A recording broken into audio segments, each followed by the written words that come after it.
In this video, Lance Breitstein, the #1 trader at a tier 1 prop firm in back-to-back years, shares why he's pissed.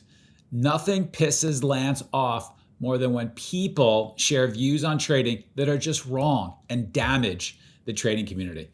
As such, Lance reveals the top 5 worst trading myths that are crushing your profitability. Get ready to learn or unlearn essential trading wisdom from Lance so you can grow your trading account.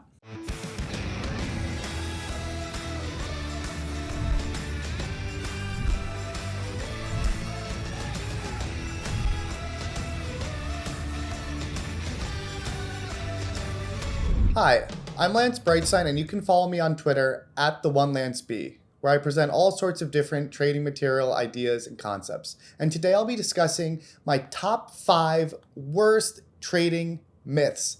This is where I dispel all sorts of totally garbage things that always rile me up. And so let me tell you, misinformation infuriates me.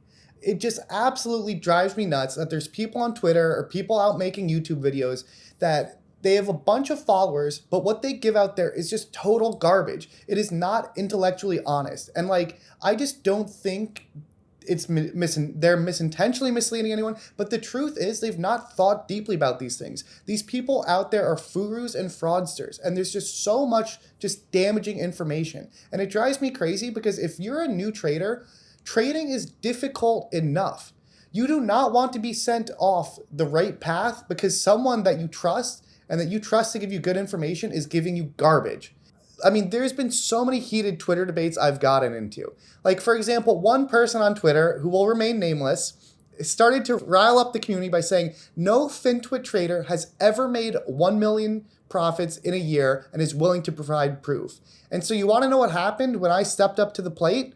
She blocked me. And she said, oh, I'm not willing, Lance isn't willing to provide proof. He's a fraud, blah, blah, blah, blah, blah. I was willing to, but these people, they're not willing to stand up to just to the truth. And it's unfair. And how many traders want to dream big and think big, but they're being told it's not possible. And that drives me crazy. And this deck is inspired by how much I just don't want that to happen. There's people out there saying there's no edge in reading the tape. And look, for most people, that might be true. You might not have any edge, but just because you don't doesn't mean anybody else in the world doesn't.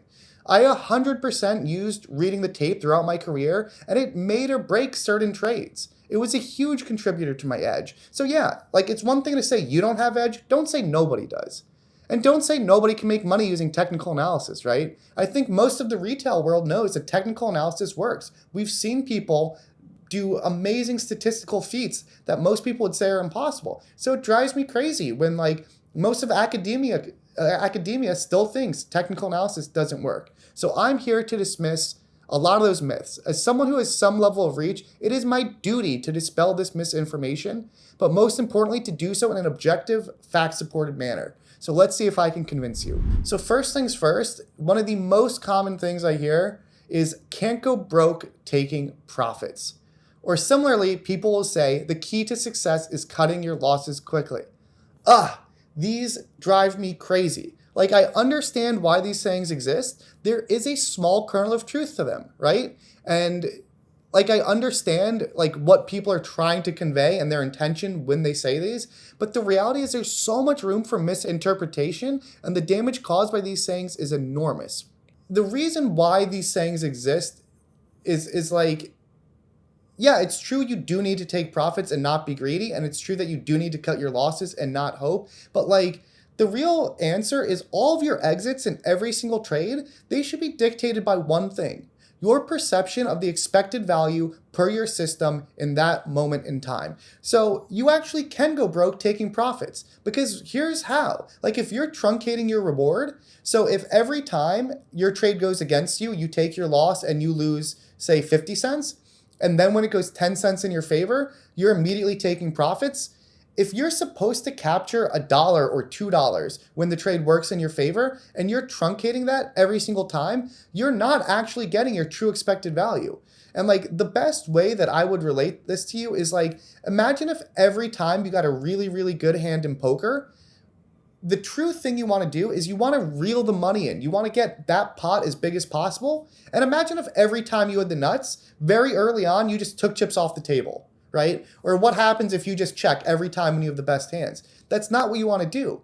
In the best hands, like if you're taking profits and taking chips off or not really aggressively betting on those or really sitting through for the full reward of it, you're not going to be a good poker player, right? And so I've seen so many trainees that they hear the saying, oh, can't go broke taking profits. And so I ask them, hey, why did you take sales there? Why did you take sales when the true stop is on the break of the trend?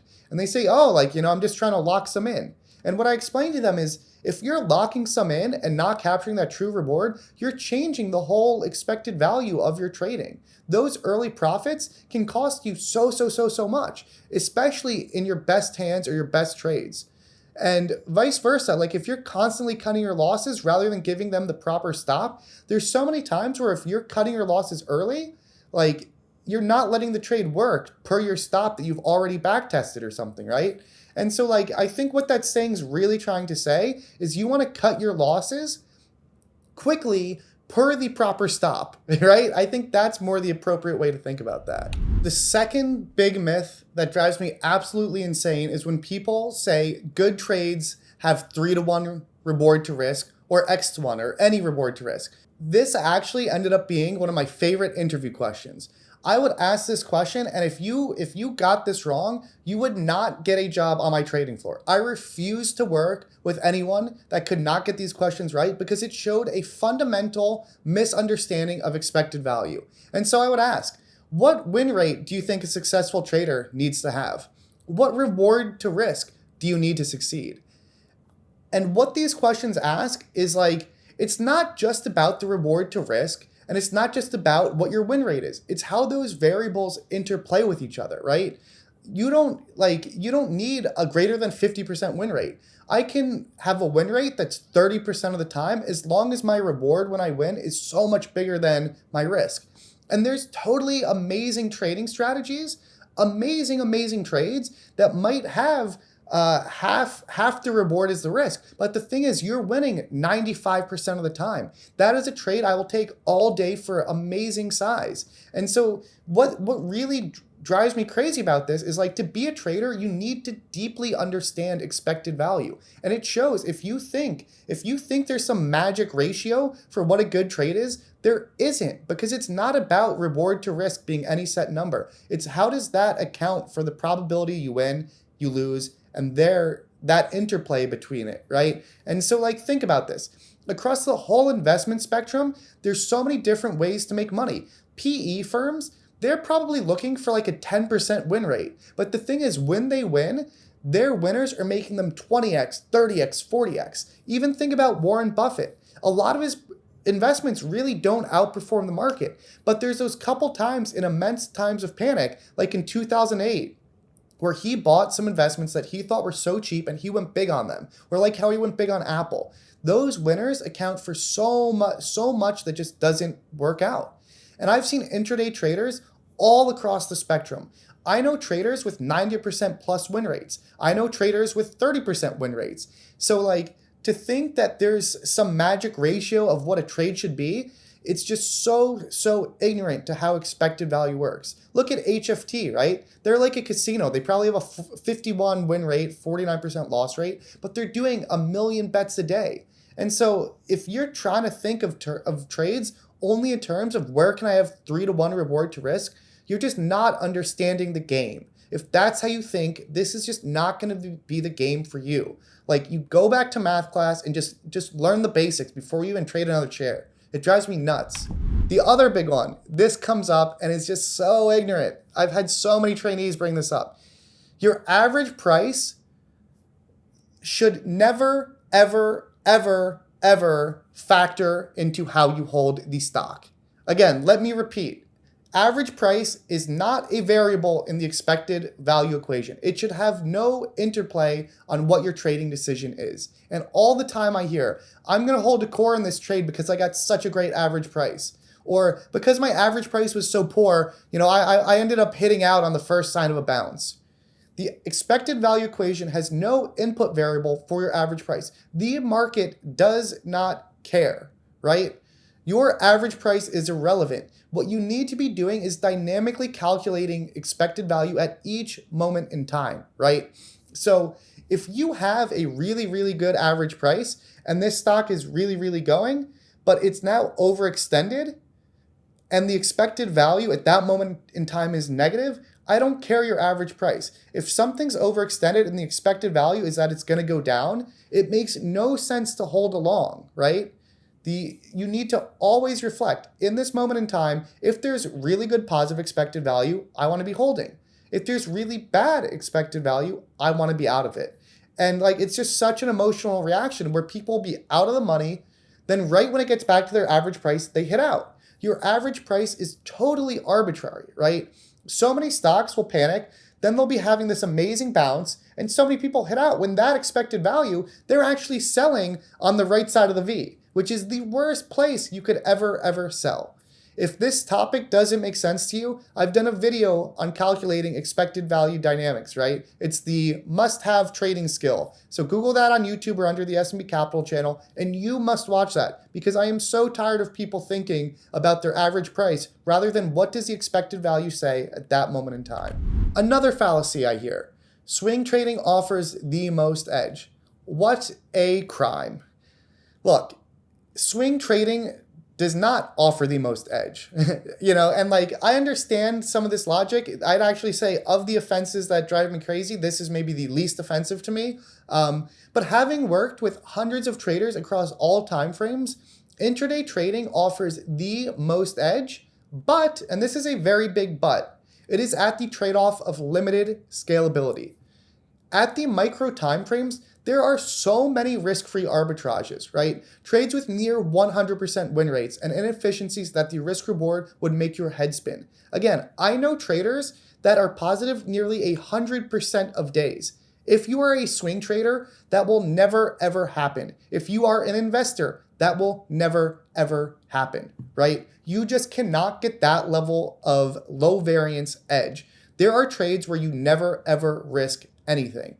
And so I think what happens here, though, is most of the really big whale traders, some of the best traders I know, they're swing traders. But it's not because that's the most edge, but it's because that offers the scale they need, right?